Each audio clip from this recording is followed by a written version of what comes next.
Welcome back to the Dallas Meetup Dime, where we get straight to the value in 10 minutes or less. I'm your host, Carson Gibbons, and today I'm joined by the founder and CEO of Women in Dallas, Miss Jasmine Ohen. Jasmine, Hi. how are you? Good, how are you? It's good to see you. You too. Tell us everything about Women in Dallas. Women in Dallas is a social community to help women be friends and make friends in the city. So think like friendship without the fuss, just real quick. Friendship without the fuss. Yeah. When was this born? 2024, I was Okay. straight out of furlough, being furloughed from a company that I loved and was helping build. And just thought, what if I did this for myself? What if I just kind of started something to help women connect on a deeper level, way beyond the networking, to a heart level? And it just took off from there, and it's been amazing. So the furlough from the for-profit job Yeah. caused you to create a social community for Yeah. better connection. Yeah, because my role with that company, I was a programs and community architect. Oh, Yeah, okay. and my career has been community architecture. So it was kind of just naturally a thing, and it just has stuck with me since college, high school. It's just kind of stuck with me. I've always been the person that's curated spaces for other women.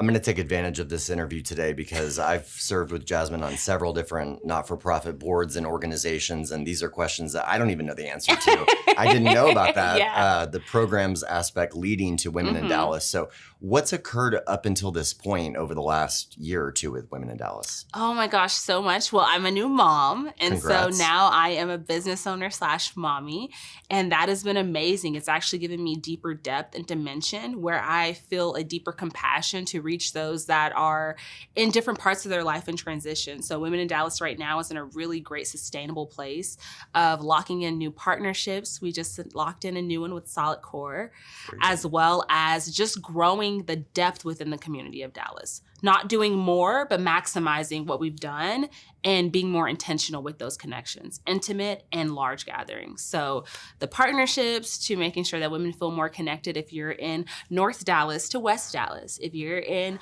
McKinney to Plano, we're making sure that our friend pods can be touched in different parts of the city. Friend pods. Yeah. Is that something stemming out of the friendship mixers? Yes. So one of our marquee events are our friendship mixers, and you go and it removes the awkward. You know, how often do you go to places and you're thinking, okay, I kind of like this girl, I want to be friends with her, but you don't know, like, is this the appropriate setting to ask? Our mixers take away the awkward. So you come in looking for a friend. We meet you with introvert and extrovert wristbands, and we have different activations going on in the space that are for the more introverted, as well as the larger general pop that you get to mix and mingle. Then it's a big dance party at the end. House shoes are welcome because we bring them to make sure that the women can take their heels off and stay longer and dance, because dancing is a nonverbal expression of community as well. And so we've just been touching in that, where the next thing flagshipping is the friend pods. How many friendship mixers have you done to date? 6. 6. And they've all sold out. Is my Everything understanding. is sold out. Even our most intimate gathering with Solid Core is sold out. That's one of our unique, thank you God, one of our unique things has been selling out all of our events. And so we're really fortunate because my team, there is so much intentionality from the top to the bottom. We don't care if you come in with 100,000 followers, if you come in only knowing 2 people in the city, everybody gets met with the same intentionality and knowing that you're valued, you're seen, and you're loved. And Women in Dallas really gives you that warmth.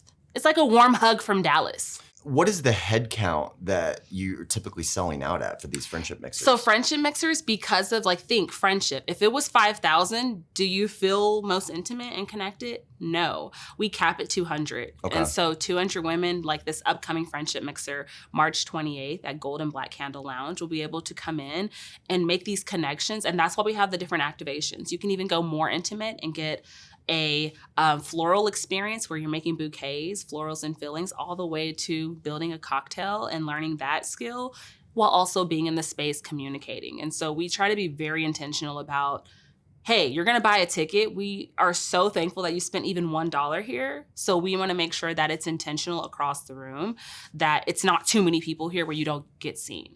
It's funny, Dallas Meetup has always had such a low barrier to entry in terms of the sign up, whereas I'm thinking that your conversion form is like 2 pages long with introvert preferences. So you know, much. you have a lot of tailored information Yeah. and intentionality going into this with this all these people showing up with the same thought process of like, let's give to get, let's be vulnerable. It sounds like their vulnerability levels are raised going into it, and they're open to this connection. Yeah, open your heart, come to receive. We say, you can come in with one by yourself, your person, or you can come in with 5. Just know that you're here, we see you, and somebody is going to be here to make sure that you are that you get to experience the beauty and the connection of women in Dallas.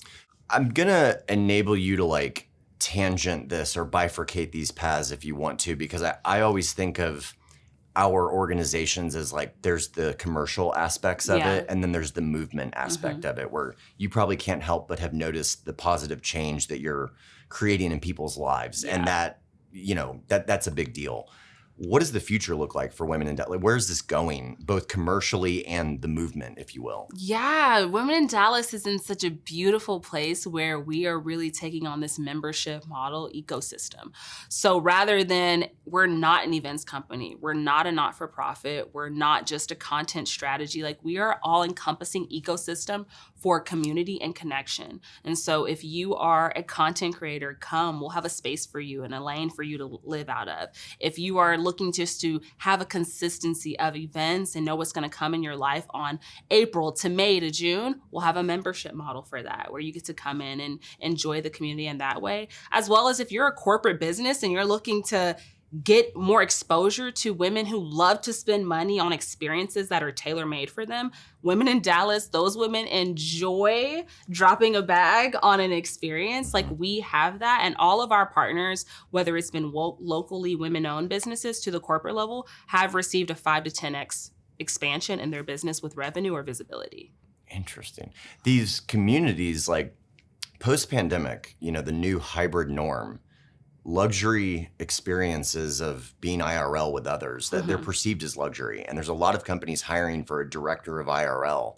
And I feel like you've tackled a portion of the market. Dallas Meetup is trying to tackle it in like a big tent way, where it's like, here's a cyclical routine, show up, show out moment where you can create community, elevate leads, community, and status. Yeah. I think that that's a luxury of the future. And we're both poised already with communities that are operating and excelling and exceeding going into that new norm. Yeah, you think about it, like we're in a world of AI, which I'm not afraid of it. I use it to my advantage, to maximize my days, especially as a new mom when I have decision fatigue. It's like, it is so incorporated into my work as a community architect, as well as people want that human connection, post-pandemic, or even post-pandemic really, but post-pandemic, we're looking for that real touch point, someone to hold your hand and say, hey, I see you.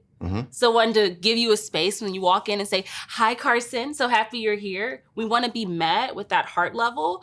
We've done enough head, we've done enough knowledge. We want like heart connections. And so I think that's what makes our thing so special, is that people are being met with real people in real time, and it's adding advantage and experience to their life. Question about your typical attendee, like your typical ideal customer profile that sees you on Instagram, they catch FOMO from the reel, they purchase a ticket, not necessarily demographically or age, but like, where are they in life? Like, what's going on that they've hit this impetus of like, you know what, let me solicit other avenues for creating friendship and connection? Yeah, I love this question because we've taken so much thought into this exact profile of a person. This is the woman, let's name her Jill. Jill is the woman who scrolls on her phone, and she loves to romanticize her life. She thinks about where she's gonna be in the summer. She thinks about what she sees her future like at the end of the year. She's the woman who loves shopping from the boutique, locally women-owned businesses, all the way to the high-scale businesses. She loves to plan her travels, and she's also thinking, who am I gonna do this with? Who am I gonna text today? Who am I going out to dinner with? She is all about experience, and she's all about the quality of her experiences, and she's okay to spend that amount to make sure she has a good experience. And she's often thinking about connecting other people. She just needs to know where it's at. And so Women in Dallas gives you that space where, hey, you actually found your people. We're here. I know I'm that person. And there are hundreds of other women that have come through our doors, no matter where we've been placed, that get to experience that as well. What is the number one motivation of these corporate partners that have come in? I'm assuming some awareness, the ability to get in front of like a geo-specific group of this income earning? I mean, they purchased a ticket, right? They're there on their time off. Right, so there's right. a certain level of Maslow's hierarchy that's been satisfied up until this point. But what's the number one benefit that they see or you've been selling? Lifestyle change. You know, these Lifestyle are change. Yeah, so I can be a typical consumer and buy a one-off and like it. Cool. But these people and these partners do not want people who just like their product. They want people who love it and make it a lifestyle change. So if I buy, let's for example, say if I buy a wine, right? Wondery Wine has been one of our amazing gift sponsors. I buy Wondery Wine. I'm not looking to just pour a glass and move it to the side. I'm looking for an experience. I'm looking to pour it and enjoy it, make it a part of my dinner parties, add it to my other friends, their gift baskets for the holidays. It becomes a lifestyle integration. And all the way to Golden Black, you know, you go to Golden Black Candle Lounge. Okay, great. I can do an event here, but also, can I also maybe host events myself here? Can I make it a part of my ecosystem within my friend groups as well? Can I have a birthday party here, a baby shower? It is a lifestyle change that these brands are also looking for, that these women buy into a complete lifestyle expansion. This is mind-blowing to me in some ways. You know the term product placement that used to be Coca-Cola in the movies. We're experiencing product placement IRL now. Like where you're fostering a brand with an experience where they're like, this is going to hit in the hearts of these consumers because they were already experiencing the friendship and camaraderie and the vibes together. No, for sure. Even all the way down to our vendors. We don't just select one-offs. It is a intense vetting process on my end of what I'm looking for. I don't just we get full of DMs. Our inbox gets flooded with DMs of people that want to have their businesses in the space. And I love that. I love the hunger. And it also takes time to build that relationship. So whether I'm reaching out or they're reaching out to me, we go through a phone consultation. We go through kind of a walkthrough, a light run of show, what it looks like, what's their heart behind their business, and where do they see it going, and if there's true alignment. And so we've been able to uplift 10 to 15 women locally owned businesses from being sponsor gift. Yes, and from being sponsor gift giveaways, as well as their businesses being in the space, and other women make it a lifestyle change. So one of the things I'm really excited for, we have Bella events coming, and they're going to give us snack carts, this friendship mixer, that are tacos and Dubai strawberries. Plug the next friendship mixer. We're at time here. So where should people go to sign up for this and get your email updates? And so tickets will be live. Find everything on Women in Dallas on Instagram, as well as womenindallas.com. You'll be able to find everything, sign up for our email list, as well as our next event, March 28th at Golden Black Candle Lounge, 7 to 10 p.m. Get ready to have a good time. Friendship without the fuss. We'll be there. Womenindallas.com. Jasmine, thank you so much. Yeah.